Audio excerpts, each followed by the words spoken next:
And now, Gimmick Infringement. Welcome, everybody, to the Gimmick Infringement Podcast. I am Brad Winchester, and with me, as always, is my tag team partner, Tyler McDowell Blank. And Tyler, we have been talking for 3 straight hours, and I have no regrets. How you doing today? Likewise. I'm okay, man. I must confess, the Arizona Cardinals have started and I believe lost a game in heartbreaking fashion since we've started this not this podcast, but our conversation. No, man, you and I, we'll talk about this more in a little bit, but I think as the years continue, it's evident that these are the memories, these are the experiences that I really value spending my time on. We can catch highlights, this is why YouTube exists, but Gimmick Infringement takes precedent, man. Priority Jones. I am well. I'm so excited to see you. We have a jam-packed episode. You know we're gearing up for a huge week in WWE. We're going to discuss NXT. We're going to discuss Bad Blood. We got to talk about AEW. There's a pivotal match, not just for our show, Brad, but for our friendship that is occurring this week in the company. More on that soon. Golden Bachelorette, Gratitude, Mr. McMahon, docuseries on Netflix. We're going to get into all of that and more. I cannot wait. What is going on with you, bro? How are you?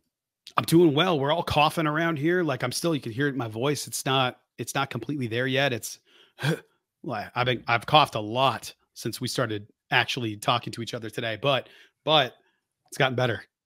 We're warmed up now. I'm ready to roll. There's so much to get into. Tyler, it's just so much to be thankful for. We haven't done it in a while, so we're going to get into it. Let's take a second. Let's pause. Share a moment of gratitude, not gropitude. That was going to be really weird, but we will talk about the McMahon documentary. So we will share a moment of gratitude right now. Play the music. And now it's time for a little self-reflection. So, think about yourselves or something.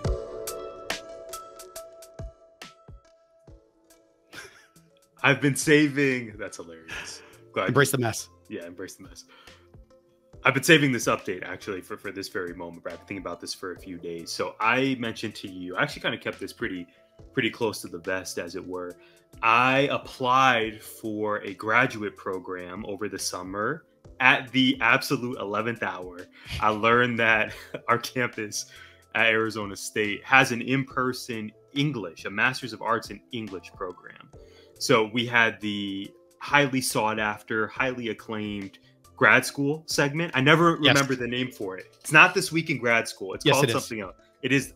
Okay. It's This Week in Grad School. Very popular segment. We need to bring it back at some point. Yeah. Do we? But probably not. But you and I have kind of confided in our own graduate school journeys on air and off air. So I applied for this program. I got in, and here we are. Now this is the 6th week into the semester. And last week, Brad, it was challenging because I took a moment to reflect and I realized that I wasn't enjoying the English program the way I thought I would, or I had hoped. I was used to a graduate program online, and now I'm in person. So I was really excited about the prospect of what does an in-person look like, that sense of community, that I know I have to be on campus from 6 to 9 p.m. 2 nights a week. That's a lot, but I think it'll be worth it. I'm ready for the grind. I'm not going to run from the grind. And I've officially dropped the program, Brad. I did not tell you this. No, you didn't. I reflected. This is live. This is organic. I just took a moment to reflect, and I realized it's just not the right fit for me. In fact, it was 1 week ago, Brad, where I think that seed was planted. We typically record on Sunday afternoons, and I had this major assignment, 2,000 plus words. It was a bit of an essay. And I remember the weather was actually really nice last weekend. It was not 114 degrees. I was looking outside my window and thinking, I want to go outside. I want to shoot hoops. I want to hear the birds talk to me. But instead, I was just hammering away on this assignment that I didn't even feel great about. It was one of those where you spend hours on it, but then you submit it hoping that you at least get a C or higher. Maybe this is a redo that you'll have to complete. But I just took time to recognize this isn't bringing me joy. And at this point in my life, easier said than done sometimes, I only want to engage. I only want to spend time doing things that fulfill me, that bring me happiness, that contribute to my health and don't stand in the way of it. And it really leads to a larger conversation I've had with others, hence this conversation, and certainly internally, the value of knowing when to step away. For a lot of my life, I viewed stepping away as quitting and thus as a sign of weakness. What I'm learning, I've not mastered this, but I'm working on figuring out how do you decipher when it's right to stay and to dig deep and to grind, whether this be a job, your schooling, a relationship, a friendship. When do you know I'm going to stay and I'm going to work at it versus this is no longer serving me and I'm choosing to leave it in my past, in my rear view? Further, and then I want to kick it to you. I want to hear what you're grateful for, because I want to bring this full circle. This larger idea, I heard this in a song actually from Big Sean's new album. He mentions this illusion of scarcity, and it really stuck with me, particularly with how last week went. I'm on this constant search or need for more all the time in my life, whether it's personal pursuits, which inherently is not a negative, Brad. I think particularly as educators, as teachers, you're doing amazing work in the classroom. My work is different now, but I get to be on campuses. I think inherently, you're still an educator. You're still teaching people. Man, like, listen, thank you, my friend. Listen, you never really leave the classroom. Once you've been in it, you don't leave it. You just move it to a different place. This is why I hang out with you as often as I do and why we talk for 3 hours before our recording. Thank you. You are the man, and that is so appreciated. I think as educators, we are just naturally ambitious people, and we're very self-critical. We just always want more. What can I do to contribute more? How can I better myself? How can I utilize this sweet tuition discount as an employee? I just want more and more and more and more. Even in my inbox right now, in my email, I have dozens of emails promoting advertisements for new sneakers, new clothes, all these things I've signed up for. More, more, more. This illusion of scarcity that we don't have enough. We're on a constant mission to get more. Again, not inherently a bad thing, but in my life, I'm learning I need to battle against that and recognize and feel grateful for. This is what I'm grateful for this week. All that I do have, all the people in my life that already believe I'm enough, and I don't need to earn extra credentials or get new sneakers to feel fulfilled, to feel whole. I'm grateful for you. I'm grateful for this. I don't even know if I want to call it newfound wisdom, but I'm grateful for people who believe in me and will be with me every step of the way. I was excited for this program weeks ago, and now I'm no longer in it because I decided it wasn't serving me. Maybe this is why I don't have tattoos. I can be a very indecisive person, Brad Winchester. But alas, I'm grateful for you and everyone who, with all of that being said, chooses to not only not give up on me, but in fact uplifts me and just are such, steady forces in my life. So I'm grateful for you, my friend, and I want to hear what is happening and what is happening on your end, and more specifically, what you are thankful for this week. Well, I'm thankful that you came to this conclusion, because when you said you were going on the journey to get the master's and you just wanted to have some direction and really learn more about the English stuff that you missed, I took it upon myself a long time ago to start. This is going to be a dangerous game, but I'm just going to point because I don't want to mess with the camera. I can't see myself right now. All those books that are up there that are left are all books that I decided to get either for a program to better myself because they're entertaining, or they're part of a college course that I don't want to pay for. And what I found is that I'm not an idiot, in that I can find the resources that I want if I need them to be able to read and study on my own and learn on my own. There's so much out there now where you don't necessarily have to have that guidepost to catch up on the things that you want to learn. That if you want to know what they're teaching over at ASU or over at NAU or, Harvard in their literature studies classes, you can go and find out what the course requirements are, because everybody's posting their syllabus. So if you can find a bunch of syllabi that are like, these are the texts, if things overlap and you look at 3 different programs, go buy that book on Amazon. And now you have what they have, and you could do it at your own pace, better yourself slowly, and still get those things. What I found to make you feel better about this is that things are changing so rapidly in education, at least in places that I feel are doing it well. Shout out to the entire Marana Unified School District for doing all of the good work. I got set in my ways, got dusty in the English classroom, and the way that they do it is really good for kids, and it's not for me. And that's why I focused over on something that I'm more passionate about at the moment, and that's psychology. And I believe everything they're doing is the right thing. You were there in it. We've been in PLCs together and shared our planning. And what matters is, do you prep yourself for that thing that they need? Not, are you prepping yourself for that thing that you want, that you think you might need? And you are excellent at the former. And I don't think you need the latter. I am grateful for you of having the awareness to say no, because it is so effing hard to say no sometimes. So hard. I mean, look, what am I doing with my life right now? I have 4 classes. I got asked to be on a leadership team, hopefully for that one meeting, because right now I'm feeling it. And I think that's it. I'm going to be doing facilities management stuff for the auditorium once we have one to run. Technical directing. We're doing GI. We're doing stuff for the website. I just reached out about a couple of other things. And by the way, I got a family. I got a little kid, 7-year-old. She can't hear me say little kid. That's a big girl. As a grown-up child who is in 2nd grade. And it's about priorities. What I'm grateful for is opportunity. I had the opportunity to do creative stuff with my life, man. Like, we get to sit down and do this. I get to sit down and go, like, what works? What can I steal? What can I find that works for other people? What can I take and make my own? And what it came down to was, like, I kind of want to make this feel different. Let's work on an overlay. What works and what doesn't work? What works is less. You walking away is less. Less is more sometimes, man. You're doing the right thing. I love getting to see people figure it out. There's nothing wrong with leaving. We talked before we got on this, and I did not know what you were going to say here about how I had a 4.0, perfect grade, maybe a 3.9. I think there might have been 1 A- in there, but I'm pretty sure I had a 4.0 in my PhD program. I was 1, maybe 2 classes away from my dissertation. And then I have a doctorate. So all I got to do. We were getting close. I was feeling really burned out. And like you, I don't know that I was getting out of it what I wanted. Mine was a little bit different. I felt like I was just playing school. I was getting A's in classes by kind of finessing my assignments.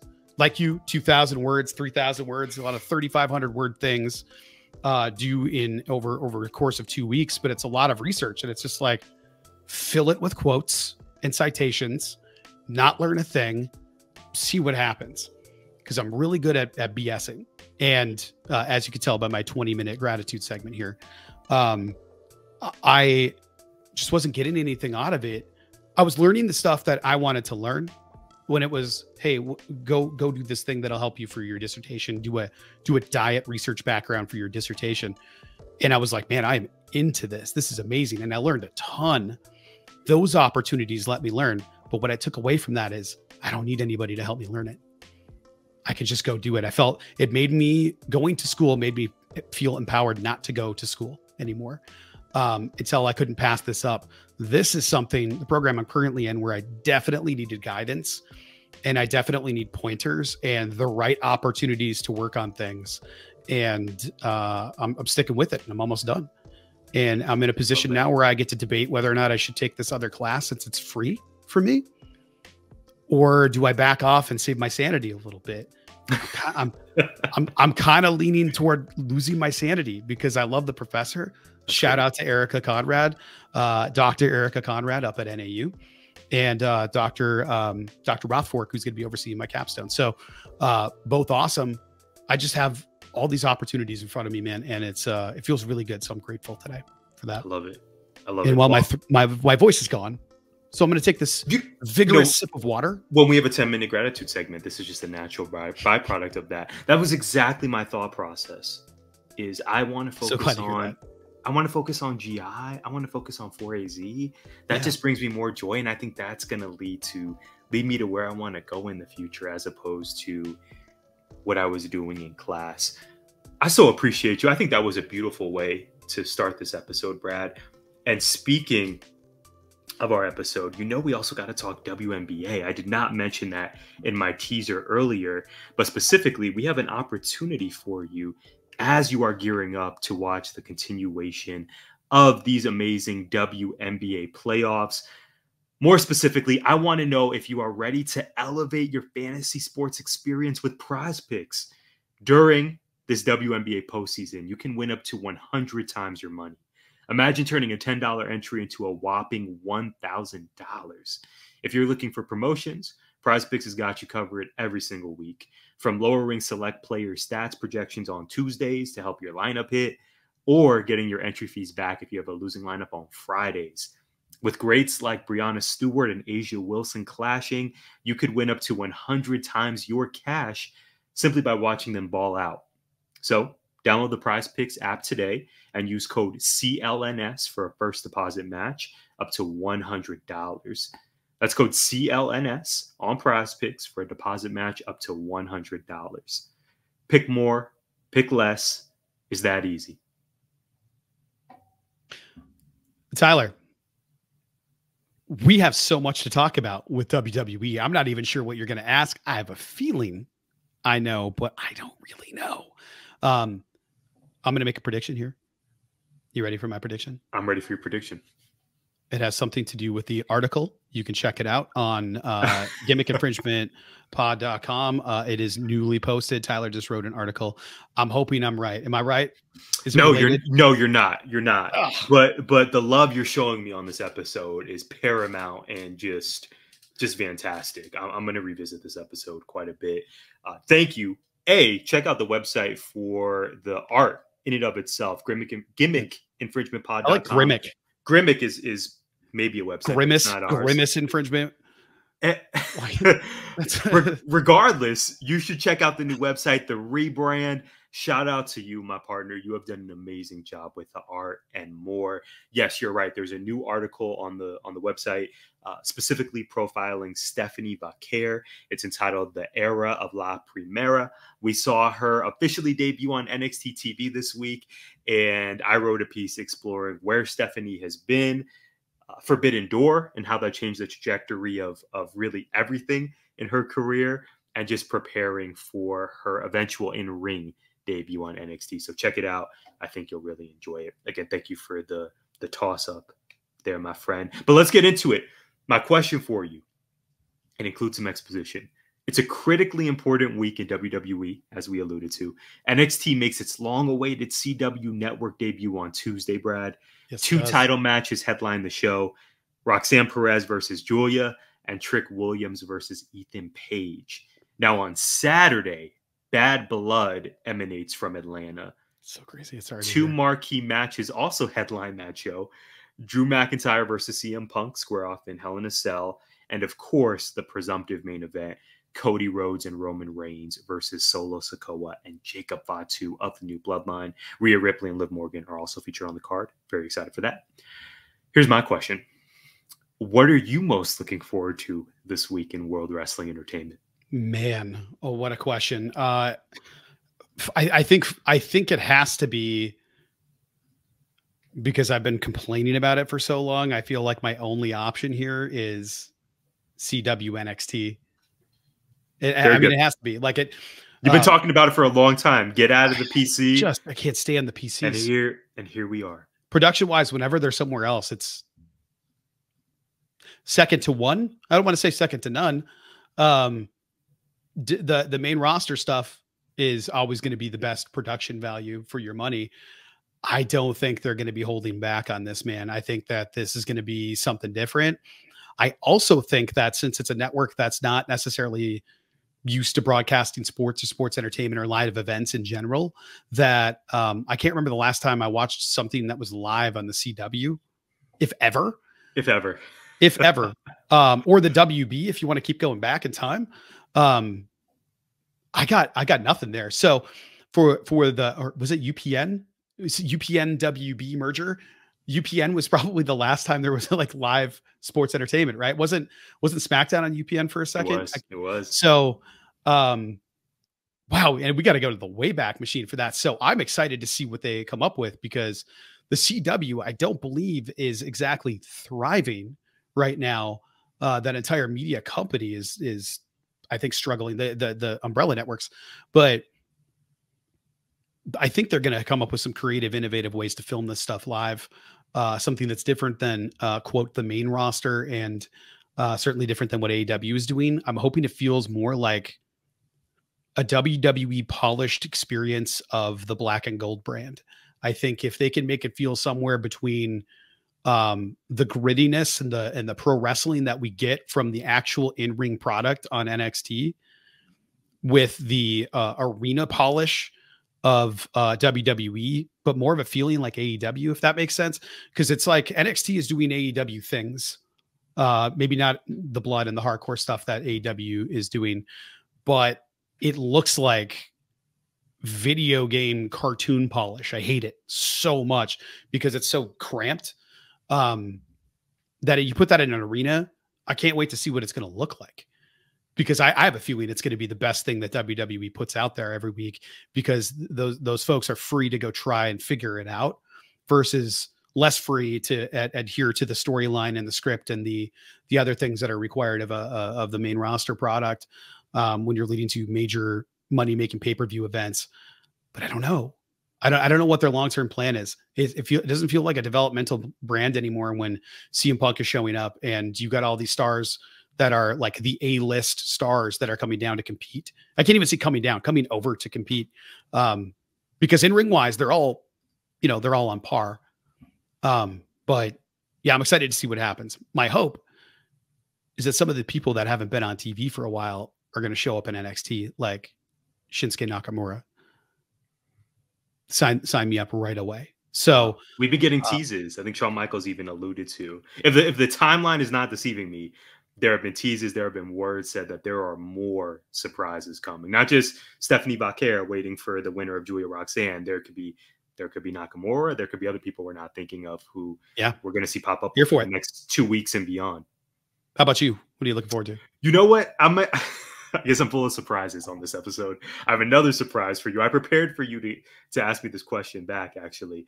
I'm really, really looking forward to the Bad Blood press conference on Friday. Ooh. I want to know what the vibe is going to be like in Hotlanta. We've seen them overseas. We've seen them in the U.S. with these typically 1 hour on the Friday leading into SmackDown, hyping up the show. We get to see the crowd. We get to see performers kind of organically interact outside of the venue. I can't wait to see what that is like in Atlanta. It's also worth noting, Brad, Bad Blood, it's a Saturday premium live event. It starts at 6 p.m. Eastern, so a little bit earlier for us out here, particularly on the West Coast. I was thinking about it today when I was watching Red Zone. I was sitting down. That's been my Sunday routine. Maybe we need to start recording later or earlier on Sundays, so we can enjoy our football, because we're cutting each other off. You missed all of the Cards game today. I missed a horrible loss. I don't think I made this clear. Apparently it was close until it wasn't, and Jaden Daniels returning to the state of Arizona just completely demolished our team. So maybe I'm not too sad I missed it. Maybe, but the Packers gave me hope today. They were awful in the first half, and Sam Darnold, QB1, MVP candidate. Sam Darnold. This is true. Yes, even though he didn't have a great day today, he didn't have a bad day, but he, I can't remember the name of the player. It's a rookie player for Green Bay, I believe, first-year player for Green Bay anyway. 4 picks in the first 4 games. No Green Bay player has ever done that as a first-year player in Green Bay. Rough. They need time. No, good. He's picking them off. Like he's giving that's good. He's a cornerback. He's a our quarterback, linebacker. I can't remember what he is. Clearly, and you already have an established quarterback who is working through some things. Yeah, he threw an absolute dart today into the end zone to end the half. A beautiful play, and then some bad throws in there too. A couple of them were bad, like hit people in the hands, went right through them. Few moments like that today that were frustrating for sure, but credit to Minnesota. They look great. They look really great. All right, Tyler, got a lot of words I wrote down here. The news from this week, the big news is Jey Uso winning the IC title. However, lesser known news, this is going to be something that you did not expect me to ask, is that Bray Wyatt is getting a new Elite Series action figure, finally releasing next month. It's been in the works for a little while. I believe pre-orders started in June, and the Bray fig sold out right away. So it's been on back order, and they'll be releasing the Series 112, I think, this coming month, so they can keep up with the orders. So obviously figures take a very long time to make. It was probably in the works before one Wyndham Rotunda even passed. I know like Ethan Page's figure came out after he left and went to WWE. So as before he started in NXT when they started marketing it, but he was already gone. Similar to the Hardys in AEW. Yeah, same thing. After now they're in TNA. Yeah, and even CM Punk's AEW First Dance, which is funny now. First Dance figure is still up on Ringside. So we know that AEW has done tribute merch, and we know that WWE does Legends figures and Remembrance apparel, and even did the percentages to the Rotundas for sales around that time of his merchandise. Really cool, classy stuff by them. Tower, how do you feel about Memorial merchandise? And is there a right way to pay service to fans of the person that portrayed these characters without it feeling gross? Yeah, it's a fine line. I even think of, particularly we were talking about this era of our lives around 2020 when folks were memorializing, particularly the black and brown men and women who were being senselessly murdered. And you would see news. I mean, thinking of Breonna Taylor, for example. Yeah. You would see, particularly in the black community, I want to actually specify this here. You would hear news of Breonna Taylor's murder and the subsequent, demonstrations and what have you, recognizing her life and the injustice that she and her family experienced. And then you would see merch pop up. And this wasn't necessarily merch always approved by the family or funds going to the family or foundations. It would just go to some random artist on Etsy or otherwise. That's when it feels, I even debated whether to get a Breonna Taylor shirt. I could specifically remember the one was kind of had an airbrush effect. And I thought, man, maybe there's a different way I can honor her, because this just feels like it's kind of capitalism at its finest or at its worst, right? You decide. Obviously what we're talking about is different in the case of Bray Wyatt, Wyndham Rotunda, or other legendary figures in the wrestling community who are no longer with us in the physical. You and I have a Brody shirt. That we do. Yeah, that we do. We have a picture exists online of us in it. For me, number one, what's the criteria? The proceeds have to go to the family or that person's foundation. That's number one. It can't be kept by the company or by the Etsy artist.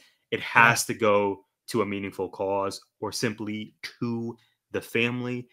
After that, I think it can work out really well. And I didn't even know about this figure that you mentioned. It's a great way for fans to memorialize what, in this case, Bray Wyatt meant to them. Like you and I remember that I went to Hot Topic for the Brody Lee. I've been Hot Topic in forever, actually. But I digress. The Brody Lee t-shirts, I think AEW did a really amazing job of ensuring and publicizing, hey, we're creating this sneaker for him available at Champs that sold out pretty quickly. We have these t-shirts. All of the funds are going to Amanda Huber, right? Yes. His widow and the family. So WWE and AEW, I think, have done a lot well there. And then I think just in larger society, there's work that can be done with how do we mobilize and honor someone in this way with merch, because who doesn't want cool merch? But to me, very simply, Brad, the funds, the money, it has to go to the right place in order for me to want to support it. Yeah, I'm with you. I've seen a lot of different places that have done, I was looking for logos for various things, just trying to put together like what looks good. And I've sent you a whole bunch of mock-ups. I've played with different colors for different shirts, different jerseys, and things like how can we make our merchandising. Shout out to the merch store, by the way. You can check it out on the link to the podcast or go to the website now. It's in the links tab on the homepage. Support us so we can buy our own merch. That would be cool. It's figuring out like what looks good and all these things. And what I realized is that there's people making money off of logos for Black Lives Matter and people making money off of all these different products. And it's like, it doesn't seem okay at all. I couldn't find just a stock photo of like the American flag without having to pay for it, or the Arizona state flag. That one was easy. I went to Wikipedia, easy, done. I got a PNG file for it. It's not even very good quality, but if you want a good quality high res thing, because you want to have it printed on a tee, or if you want to do something with it, like in our pod art, I changed the color scheme for the Arizona flag to match ours to make it kind of look like a ticket for an event, and give it a nod to our foundational, I guess our genesis really, of our friendship and the podcast and everything is Arizona. And I couldn't find it because I had to pay for it. So anytime you monetize grief, I feel like you're the worst kind of person. And if you monetize off of grief due to a larger social or cultural problem, it's even worse. I think about, what happened? Who does the money even go to after this is a different time. It wasn't publicly traded and we know more now, but like, let's say, God forbid, there's a Chris Benoit situation. They had the tribute immediately following without actually knowing anything about what happened. And it's like, it's mentioned in the docuseries on Netflix. It's also mentioned in the podcast, right? Behind the Bastards podcast. Excellent series if you're into the podcast format. I'm sure we'll talk about it when we get to the GI at the movies, but it's just kind of gross, because it's like, all right, well, let's say that person sells it. Normally you could go like, all right, we're going to give the money to the family. Where's it go if you can't? What if it's just like, I'm supporting something it makes me insane to go like, well, this is anti-racist. Well, that's just ridiculous. I don't know how that could be a reaction from anybody. I will simply never understand that mindset. I will never understand why it's like, no, black people, brown people, black, if you're one of those, and brown people are telling you, no, it's terrifying out here. We're scared all the time, and we all have to have that talk with our parents. And it's probably not the one that people that look like me are thinking of right now. And acknowledge it by going, I don't believe you, because I've never seen it. To take something that's that important and that intense and put money attached to it, if you were going to do it in any way, because a wrestler died, that's the way that I want to choose to like keep this lane in. The death of a wrestler, the death of an in-ring talent, the death of an announcer, the death of somebody important backstage with a good past, got to go to the family. It's got to go to the family. And if there's no family, it's got to go to a cause that either supports or prevents things like the direct death. So Bray Wyatt having it go to, if they were like, we're going to go to the National Heart Foundation, I would totally understand that. Or, like if it was somebody that Eddie Guerrero, same thing, National Heart, Pillman, National Heart. But I also think it could go to other things where it's like, is there some sort of anabolic steroid thing, or is there some sort of substance abuse thing that I could go to instead? Any of those things would be acceptable to me. But if it's just going to the company, the reason I brought it up is, Tyler, was because I was thinking about the NFL and the lawsuit when they were doing the salute to service merch. And then it turns out they were just making camo apparel, and none of it went to the military, to veterans, to any, I don't know if you knew this, but it didn't go to a single organization. Like I have my Till Valhalla project shirt because I know it goes to providing therapy for people that were, in combat and now have PTSD. I don't have to support all of the things that they support. I'm separating that because I don't want anybody to have to live their life being afraid of a pallet falling on the ground when they work retail. I think that seems like a terrible existence, considering the reason they're like that is they went, I believe in the country so much, I'm going to go poison my mind forever. So I can believe in all of those things and go like, that's a good cause to support too, but they weren't even doing that. That's supporting veterans directly. They're not doing anything for veterans. They're just selling merch. Now I believe a percentage has to go to different charities, but they weren't doing that. They were just making money off of patriotism. It's wild. So I have a lot of feelings about people that. do wild things for money, which we'll get into shortly, or maybe we'll get into now. As a matter of fact, no more teases. Let's roll right into it, Brad. You tossed it up once again. It's time for GI at the movies. Let's hit the music. And now, it's time for GI at the movies.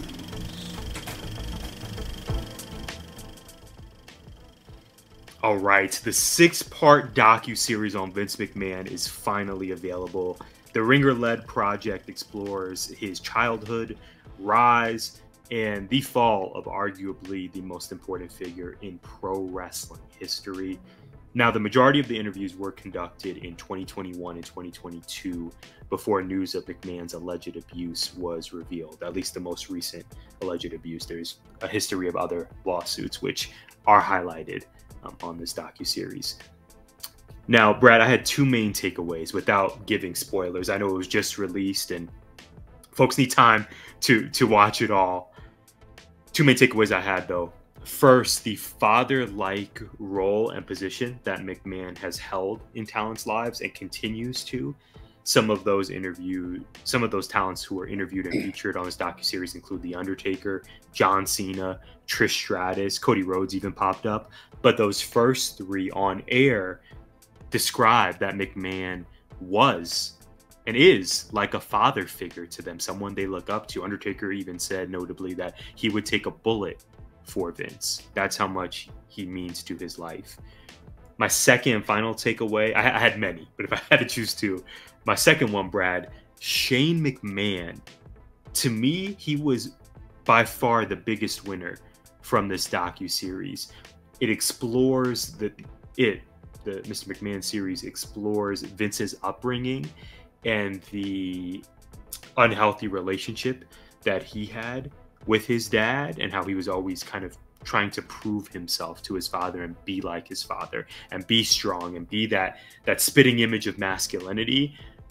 And then the later episodes, or the latter episodes, it really focuses on the relationship between Shane and Vince and how Shane is very much, for most of his life, been in a similar position where he may not have heard an I love you from his dad, from Vince very often, but he was just taking these bumps and he was working himself to prove himself to his father, ideally to be next in line to lead the company into the future, which did not happen.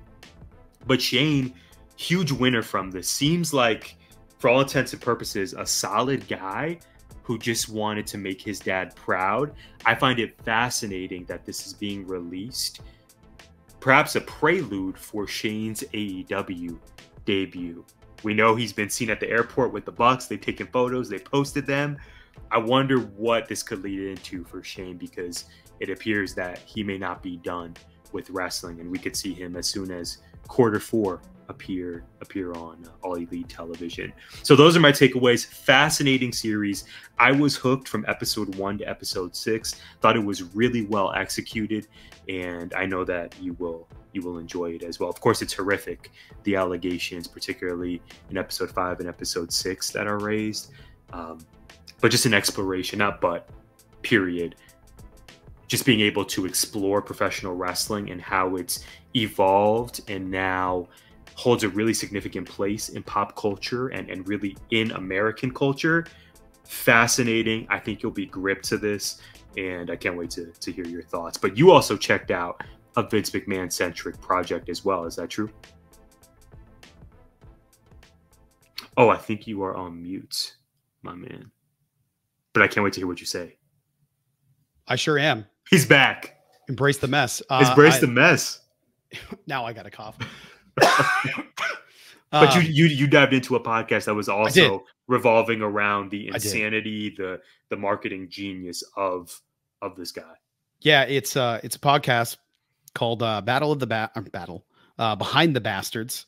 It is really, really good. So Behind the Bastards is, I'm not even going to look all of it up. It's available where you find podcasts. I got it on Apple Podcasts, and it was not hard to find. If you look up Behind the Bastards Vince, you're going to find it. It's from a couple of years ago, though. It is not like up to date the way that this Netflix documentary probably is more up to date.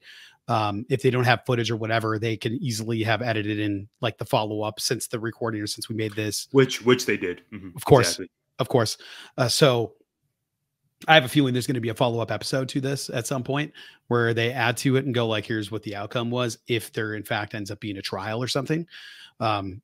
Really interesting to see, because I know Vince is incredibly litigious, and it sounds like they're going to be suing the Netflix documentarians. He released a statement a few days ago. It'll be interesting to see what happens there. What I didn't know about, I don't know how I didn't know about this, Tyler, but I had no idea about the allegations against Pat. I had no idea about Pat Patterson. The ring boys. Yes. Yeah. I had no idea. I don't know how I didn't know that. That's crazy that it was a surprise to me. I've mentioned several times on here, like going banana is just a funny thing, and Pat Patterson's a legend and all these things. And then you find out that, oh, he probably never should have been rehired. And he was let go for a big reason. And then this ring boy was coerced into coming back because he just wanted to work for Papa. And it's just all so awful. So, I learned a lot that I didn't already know, primarily with the wrestling lives around Vince at the time. So, the wrestler that ended up working with Sergeant Slaughter, for example, was actually I don't want to say friends, but acquaintances with Saddam Hussein. So when he and Saddam Hussein was convinced, because they were both Iraqi, was convinced that wrestling was real. He had it set up where he was going to wrestle Andre the Giant in this ring in Iraq, and it was set up in a way that they were going to go on this weekend, and it turned out it was like a military vacation weekend. So the arena was just full of Iraqi military, all armed. Every one of them had guns. Saddam Hussein sat in the front row with like a golden pistol, and was like, with a golden pistol. Yes, like, and who knows if it's all BS or not, but but he talked to him. He's like, hey, get out there. Great. Good luck today. And you know what? If Andre wins, don't worry. He's not going to walk away. I'm going to empty every round of this into his face. He won't leave here.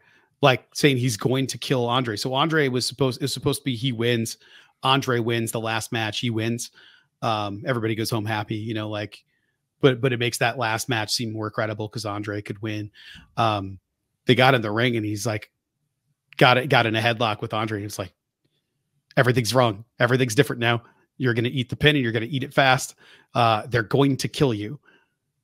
And, it was just like, they were kind of sent there to do this. And then it was, we're going to have this guy be an actual like terrorist agent organization entity. And that became a theme, to distract during the steroid trial and during these other lawsuits and allegations that were going on. Let's have people get up in arms over something else. So the misdirect stuff was really interesting to me, because I was watching that stuff as it happened, not knowing that they were just trying to distract us, probably more than anything else, from all the just evil crap that was happening. So we were getting like problematic stuff on TV, but just like dreadful, evil stuff happening behind the scenes. And the TV product was sort of a distraction for everybody. Right. And that was a main point. It was really a thread throughout the Netflix docuseries. Mr. McMahon, the character on screen, committing these atrocities, being this despicable heel. Who is Vince McMahon, the person? Because it would seem, one may argue, that the character allegedly wasn't too far off from the actual man inflicting this harm on people, namely many women in his life. Well, to your point, man, like how many times have we heard wrestlers say we are just that person, but kind of turned up to 11? That was word for word what we heard on the docuseries. Exactly. That's great. Exactly. It just my final point. We could have a whole episode just on this, and maybe we will in the future. I hope so. I reflected on the Attitude Era. It's an era. There's a lot to be said about that time frame, but that was really a significant part of my childhood. Now, all these years later, I'm just reflecting on what that time period, as entertaining as it was for me as an adolescent, what it taught me about women, about sex, about masculinity, about people from other countries, it's become evident that I've had to unlearn a lot that we were taught simply from the TV screen. And luckily, I have two parents. I have, I grew up with stability and with, two individuals with really strong moral compasses and good 100%. Values. Yeah. So luckily I could go to them. I could watch Raw, but then at the dinner table, they could set me straight. But it's taken me a lot of years. Even now, Brad, I'm 31, man. All these years later, I find myself unlearning or just kind of seeing my behavior is a product of some of those messages that I learned, that we saw, that we just ingested on TV, through video games, through storylines. Yeah. It was really damaging. And luckily there's been so much progress, but that doesn't take away the actual real life harm, to your point, not on screen, but the real life harm behind the scenes. Of course, it's embarrassing that Trish Stratus had to get on all fours and bark like a dog. She's interviewed, right? And she still views McMahon as a father figure, at least in 2021, 22. So I don't want to undermine the harm that we actually saw firsthand. But I can only imagine, backstage what many performers had to go through. This isn't even addressing CTE. CTE is brought up, of course, in the docuseries. We talked about Benoit, right? Like it has to be. Yeah. So I've just been reflecting since watching this, what I believe was a really well done series, just reflecting on the unlearning that I've tried to do, and frankly, as a grown man, I'm still wrestling with. No pun intended. Just unlearning a lot of the media that we consumed as kids, because it was entertaining, because it was funny, because we were pubescent boys. But now we realize, thankfully, we are living in a different era. Yeah, well said, man. Like we talk a lot about separating the art from the artist. I can appreciate that time. In some ways, the Attitude Era wasn't as bad as the Ruthless Aggression Era. Like when I think about it, it's like the Attitude Era was problematic. There was like the bikini stuff, and then we had a porn star as a character, and then we got to Right to Censor. But like a lot of like the other stuff with the women was during Ruthless Aggression, not the Attitude Era. Trish Stratus was Ruthless Aggression is brought up, yeah. Like pudding matches and all that other silly crap. Stacy Keibler in general, like all of it was all Ruthless Aggression. I was glued to it for a time. And then I think I just sort of stopped it for whatever reason. I was interested in actual real girls, I think, at that point. And then, things changed. But that was when you came up. That was like prime your development time, right? Like that frontal lobe. Yeah. Yeah. So yeah, I can imagine it's got to be really problematic because ultimately the hardest part to struggle with, because I want to go like, how can these people still view this man like a father figure, is, well, people are complicated, like that fatherly support and good advice. I'm sure I've given people zero support and zero advice, where I've given others a lot of those things. I'm sure that's happened, which maybe that was harmful, and I don't know. I'll never know. I have no idea, but it's sort of like, okay, I heated up something in the microwave this morning. I made some microwavable bacon. I didn't not use the microwave and appreciate that I had one, because it was originally designed as an instrument of death.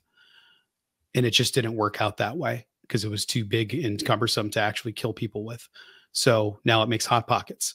So I can't just go like, well, I refuse to use this microwavable oven because of the nefarious stuff that it was designed to do, versus, I'm using it differently, where Cena and Undertaker, who aren't women, have the lives that they have because of this man. Money. Yeah. Made a lot of money together. And security. Undertaker, Cena, Trish. Cena, correct me if I'm wrong. I think Cena's going through divorce right now, right? Or they're separating. I think I think I saw that somewhere. I could be totally wrong there. This is when we need a fine system. I could be wrong there. I have no idea. But I thought I saw that he was going through a divorce or something. He doesn't want to have children. I don't know if that's the same for his wife, but I know that he's always wanted to be not a dad, and he's done really successful things and is generally a very positive person. And at the same time, I know whenever I go on a page of a person that's showing up on my X feed that I'm about to hit block on, because I don't want to see their poisonous rants. He's always following them, and he's rarely following the accounts that I click on. And I'm like, oh, cool, this person's tweeting again. This is awesome. Go on there. It's not followed by John Cena. So I kind of have an idea of how he views people in private, but he's really good at keeping things private and still not being an asshole. And I think that's the difference between someone like him and Mark Calloway and Vince McMahon, who wants the power and the control over people. And these other folks just want to, you know, be happy and do the right thing. Right. But it's complicated. Extremely. Yeah. And will continue to be. Well, Brad, what's not complicated is our excitement for what is in store in AEW this week. I had a feeling you have a feeling what I'm going to ask you. I think I even told you last week was the first time you teased it at the said, beginning. You said it's our foundational to our friendship, and I'm like, well, it's pretty clear what's coming here. I have to honor my word, so we are going to talk AEW. Let's discuss. Okay, so I really enjoyed Grand Slam last week. I want to start there. I'm glad Jamie Hayter is healthy and picking up wins. Nigel McGuinness and Bryan Danielson tore it up, as did United Empire and the Bucks. Terrible crowd for that match, though. Oh, the crowd was so bad for the opener. Mm-hmm. Yeah. They came alive for Bucks. They exactly. Thank you for clarifying. They did for the opener, not as much on Collision in particular. Yes. Now MVP is looking to start another business. And that scoundrel Jon Moxley defeated Darby Allin to become #1 contender. I believe you correctly predicted that. Those bumps. You know where I'm going with this question. The 5-year anniversary of Dynamite is Wednesday, headlined by Will Ospreay versus Ricochet for the International Championship. This is a rematch we've waited years to see. Brad, it's time. What are your expectations for this bout? And how does the finish play out? Well, I have to take a look at something because I did not prep for this. I wanted to look at some of the other matches. Oh, that was a terrible one. So, Hangman versus Juice. Oh, excited for that. I'm not looking at the current card. Oh, so I'm looking at previous anniversary cards. Oh, very good. Shida versus Tony Storm. Yeah. Yes. Among other things, who has Wardlow versus Griff Garrison. So take it for what it is. That was last year. The Golden Jets. The Golden Jets versus Takeshita and Fletcher. Omega and Jericho versus Takeshi. Yes. Takeshita and Fletcher. That was last year. I take it. Tony Storm, Sky Blue. And then Adam Copeland made his Dynamite debut. Wow. Did Shida beat Saraya in the main event? Shida became champ, right? No. Maybe that was Dynamite 3. It might have been Dynamite 3. Okay. I'm trying to see what it was. AEW Trios.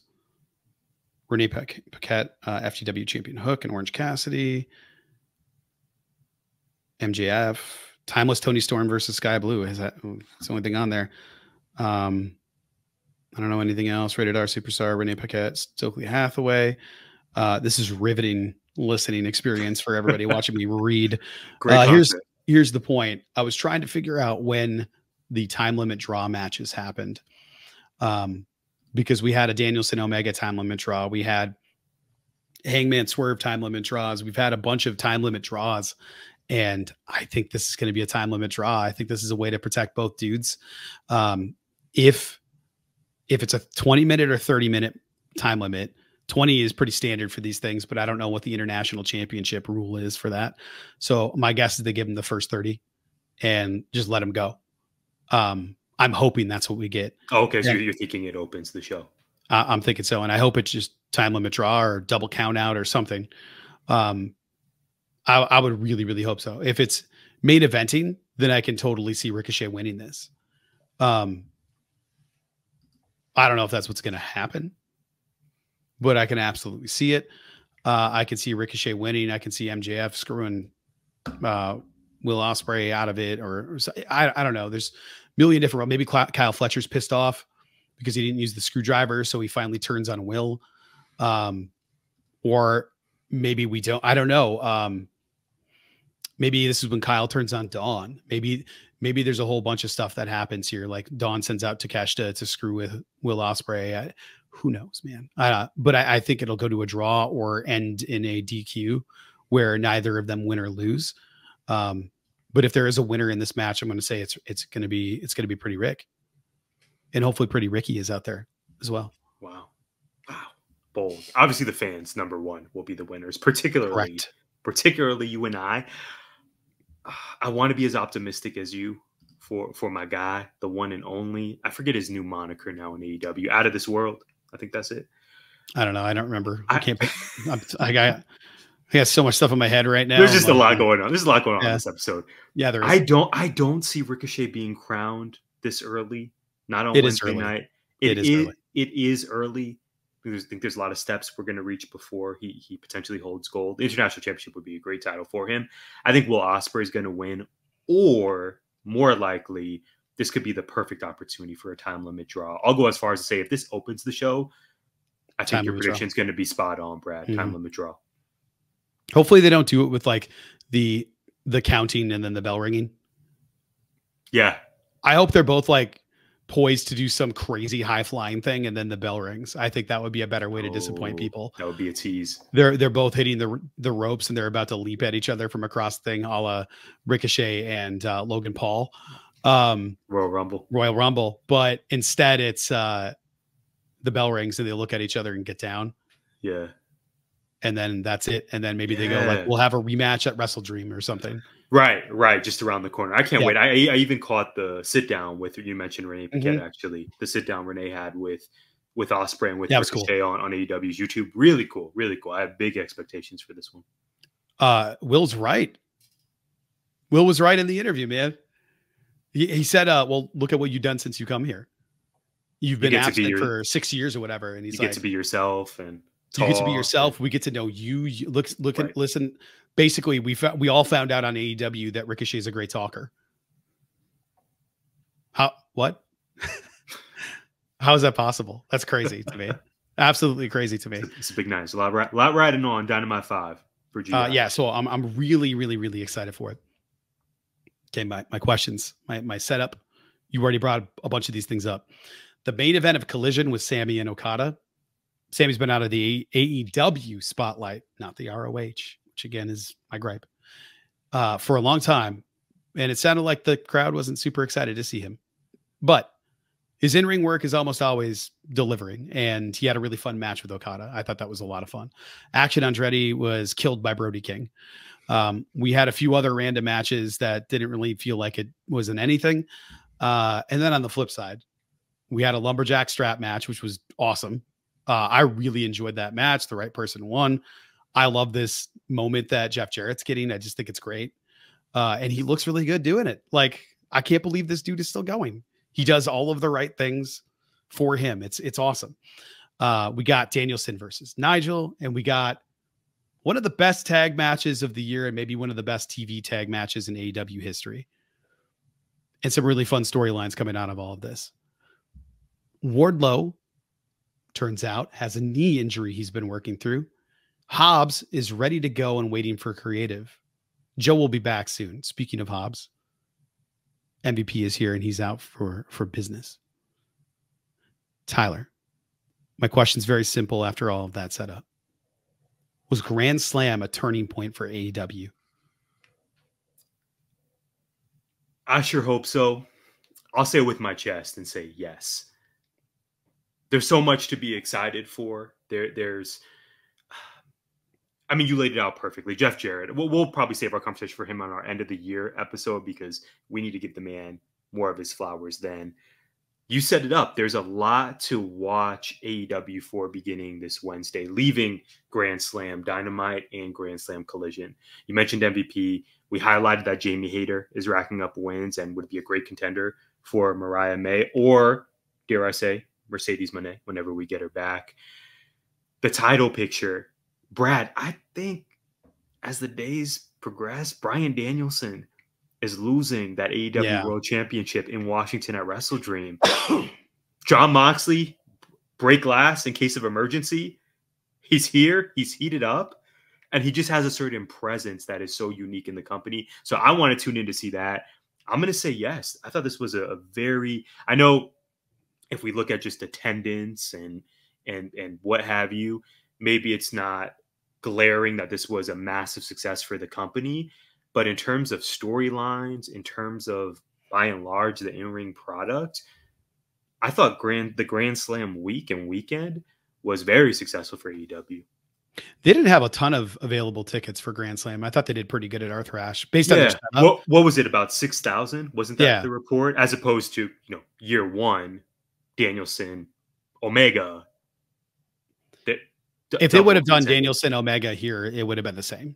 Danielson Omega would have filled the building. I hope we get that next year, all in Texas. Yeah, me too. That's my. It needs to happen again before it's all said and done. Yeah. I'm kind of with you. Mina, we got Mina back. We got Mina back. Mina versus Mariah, maybe Wrestle Dream. Willow popped up. Yeah, she did. We got a really fiery Statlander backstage thing, which was awesome. Is like, you get better or you get beat. I love that from Stat. She's on another level right now. It's really fun to see her doing really cool things. We've shared our love for her for a long time. There's a lot of people that feel like they're waiting in the wings to come back. If Miro gets released, I don't know where he goes. I don't know if he wrestles. Yeah, you mentioned that last week. I just don't know. There's still so much for him to do in AEW. Does Matt Cardona go to AEW? It feels like that character fits better in. I can't even say that. If he's going to continue doing the Deathmatch King stuff, it's definitely AEW. But can Matt Cardona go to the WWE without being Zack Ryder? Because he was kind of always Zack Ryder there, right? So he wasn't Cody Rhodes, then Stardust, then Cody Rhodes again. He was Zack Ryder, and people are going to know him as Zack Ryder. So I don't know if Matt Cardona can go back. Right. That's the place, though, that I can see that happening. But I can see him fitting in AEW. I thought he was going to pop up at the last 3 or 4 Royal Rumbles. Me too. I've been wrong. I've been wrong every time. 100%. I think it's because they work with companies and not independent contractors, even though we know them to be independent contractors. Kind of. I don't know if they're considered it. Are WWE employees considered independent contractors now, the talent? Or are they now talent? I think the verbiage is different now. I think so too. Because back in the day, and with AEW, they would be independent contractors. But anyway, I digress. I think it's a turning point. I think it has to be. I think with who knows what Penelope Ford's got going on, and Anna Jay's back now, and Ty Conti's supposed to be back soon, and we already have a loaded women's division. Jamie Hayter's on fire. We got Sky Blue that's healing, and then she'll be back. Julia Hart's healing, she'll be back. We got all these women that are ready to come back. We got Samoa Joe. We got Powerhouse Hobbs. Man, I hope Ricky Starks comes back. Wardlow's healing up. I sure hope so. We have to Adam Copeland. Adam Copeland, of course, former TNT champ, never lost his title, so he's going to be coming back. We have to assume Bobby Lashley is AEW bound, no? Bobby Lashley and Shelton Benjamin for sure are going to pop up in the company, and my guess is that we get some teases since Wrestle Dream's not that far away, and then either right before or at Wrestle Dream. My guess is the next steps are Swerve things happen to kind of distance himself a little bit from Nana, or not. Swerve versus Lashley. I was going to say our next feud might be whatever business MVP's got in mind. It won't be the Hurt Business. He said it's dead, but something Hurt Business adjacent makes a lot of sense to do it that same way, but call it something else. Right. Hobbs is a natural fit. You and I spoke weeks ago. Athena, Queen Aminata. God, I hope Athena and Queen Aminata. Oh my God, please. The merch possibilities are just tremendous. I would be in so much trouble for how much money I would spend on these things. I don't even want to wear my Hurt Business shirt because I can't replace it. And yeah, that's a great one. I'm so glad you got that. And I'm afraid the gold's going to come off of it. That shirt rules, man. With my favorite part is the Amen on the back around the neck. Just a great decision by you. Yeah. So I do have an alternative question, but I'm gonna hold it off for the what do we miss, since we're running real late today, my friend. Man. Okay. So Tyler, I didn't even get to see it this week. I had to read about it. I have to go watch it later. Speaking of having YouTube in existence, it's really helpful. Catch us all up on the Golden Bachelorette. It's time for a rose from Tyler. Easy for me to say. So play the music. And now, for a rose from GI's most eligible bachelor. So this most recent episode of the Golden Bachelorette was broken up really into 3 different parts. First, many of the guys went on a group date, a prom group date with Joan, Brad. So it was literally a prom dance. Super fun. It actually worked out really well. I love this. Later on, we had Disneyland. This was a one-on-one. It was Joan and Chalk. They went to Disneyland. Right. It went well enough that Chalk got a rose. And then finally, there was a talent show, another group date, which was entertaining. It was relatively wholesome as compared to the Bachelor or Bachelorette, which is usually not wholesome. This was fairly wholesome. It wasn't as good as the prom date, but alas, here we are. Jonathan, your Jonathan, was the biggest winner from the episode. He actually confessed during the prom date to Joan that he did not attend his prom. So all these years later, he was the shining star of this group date. He's very handsome, as we've known, and Joan actually gave him the group date rose. So he's thriving right now. My personal rose goes to Gary, the 65-year-old retired finance exec, for 2 reasons. Number 1, he's restoring our faith in men of a certain age with the name Gary. And number 2... I don't know what you mean. I only know Gurries. We'll go with that. And the number 2, this guy just seems so fun. He was dancing and having a good time at prom. I actually never attended my prom, by the way. I didn't Wow. I went to too many of them. Wow. Two different stories here. I like Gary's connection with Joan, although it may be giving more friend vibes. It seems like the guys like him. He's just doing all the right things for me right now. So my rose this week goes to Gary, but Jonathan, in my opinion, was the biggest winner from this episode. Final update for you though, Brad. We put out a poll on social media asking our audience who is their early favorite to win Joan's heart. Jonathan received 15% of the vote. Surprisingly, it was fairly low. Guy received 23%. Mark, Kelsey's dad, received 23% as well. And finally, the winner was our other option. So we need to know what our audience thinks out there, because 39%, almost half of our audience, thought Joan was going to choose someone else in the end. Of course, you can hit us up at GIPod19. We would love to hear your thoughts. But that's where we're at, Brad. Jonathan, for sure, is a front runner. I hope Gary makes it far. And if our audience is right, we may be completely wrong, and someone else is going to take home that final rose. I hope not. I've been paying attention to that a little bit. I've been feeling really good about my picks so far. We know it's a long way to go. We know that certain predator type people won't be. Man, really hurt the educator community.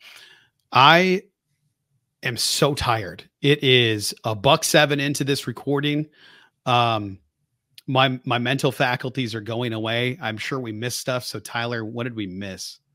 I got nothing on this one. I think I covered it all. I think we covered it all. My only potential caveat would be the WNBA playoffs.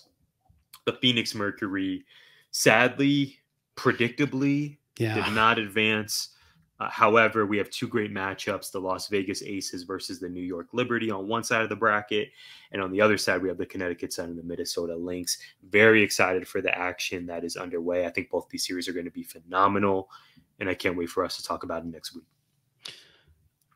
So a couple of things. Number 1, the Detroit Tigers are playoff. I thought you were just adjusting baby. Your seat. No, you're just showing off the team. Yeah, I got to show. I am adjusting my seat. This is an old school wooden office chair. It's made out of what's called tiger oak. It just means they cut it against the grain and were super wasteful with the wood, but it looks cool. Very very old, 1930s. And I refinished it and put a lot of work into it, a lot of love into this thing so that it's a functional chair again. It looks really nice. and it sucks to sit on, Tyler, like a lot. The back is short, so if you put anything underneath it, you're like towering above the back and you will fall off to your death. But if you don't, you're sitting on a hardwood thing for, well, 4 hours. And my legs are stuck to it because I'm wearing shorts. So sometimes I am adjusting, and sometimes I'm holding up the Detroit letter D. Really cool. Huge epic run. It's really amazing that the day that they clinched their playoff hopes for the wild card spot is the day that they beat the White Sox to have them set a record for losses. So pretty insane game that not a lot of people were probably paying attention to, but I think it's a cool story in sports. So one of the things we didn't talk about was almost my other question, is my alternative question.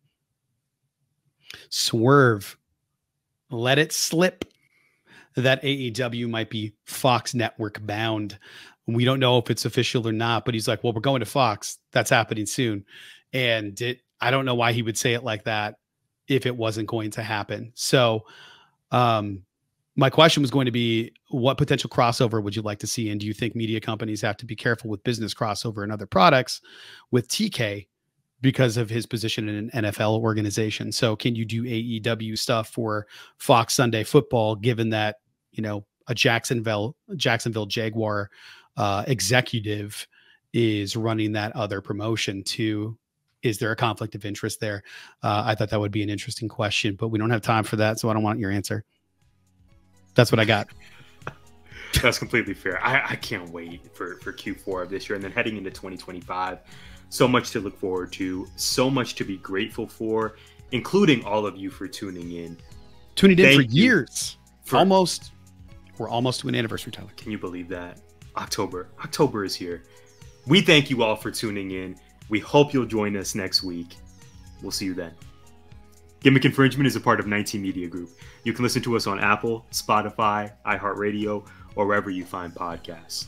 You can also find us on YouTube via the 19 Media Group channel. Please like, subscribe, comment, and share.